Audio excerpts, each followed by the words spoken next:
I'm Miranda, also known as MC Drawn, and I'm a visual artist. I'm showcasing tonight a collection of watercolour pieces and ink works, illustrations, mostly based from nature. I've been creating for as long as I can remember, but I probably didn't realise that I was creating things until I was a teenager. I've been mostly working as a designer for much of my career, and on the side of that I've always been creating personal works. And in the last recent amount of time I really swung towards creating works personally more so than just focusing on design commercially. I try to break away from digital art as much as possible with my personal work. So my creative process is one that starts off with a basis of an idea, and then I start sketching. But what I usually end up with at the end is something so far removed from what I originally thought that it is funny. I like to mix up my design knowledge with my personal hand-drawn creations. So I'll start off painting, usually with a very fine brush, ink pieces, watercolour pieces, and then sometimes I might manipulate these digitally. But I don't want the digital manipulations to ever take over the artwork. I want the handmade to be the strongest element of these. For me, nature is probably one of the biggest inspirations that I'll take. The textures, the details, it's just mind-bogglingly amazing. But at the same time, the absolute mundane things that people often don't notice also inspire me hugely. And sometimes it makes me wonder if someone else has actually noticed what I've noticed or if they've just discarded it. I grew up in the suburbs, so that's part of my narrative.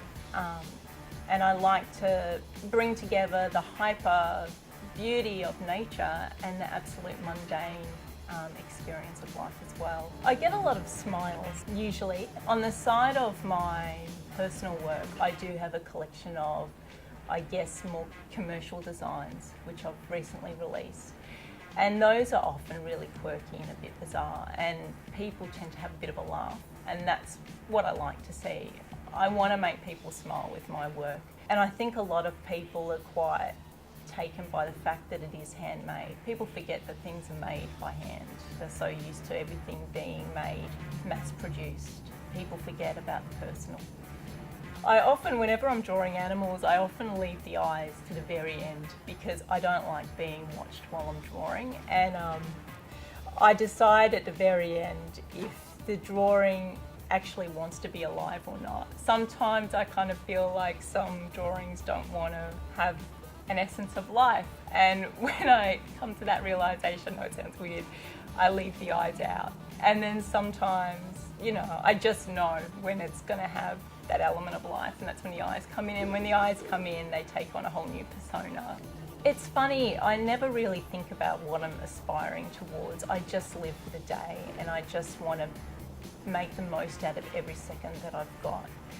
But in all honesty, I guess I'm aspiring towards having greater recognition of what I do so that I can do more of it, have a larger audience, create bigger works, try new things, just keep creating, just pushing those boundaries and surprising myself. I'd like to be going to other areas of Australia, if not other areas outside Australia, and having the opportunity to show work there. I'd like to have the opportunity to, work and collaborate with other people and create new things. I'd like to have the opportunity in 5 years' time to do things that I can't imagine doing right now. That's what I really want, yeah. I can be found on Facebook, Instagram, as MC Drawn. I also have a blog spot which I keep as a digital sketchbook, and that can be found at mcdrawn.blogspot.com. Hi, I'm MC Drawn and I'm a RAW artist.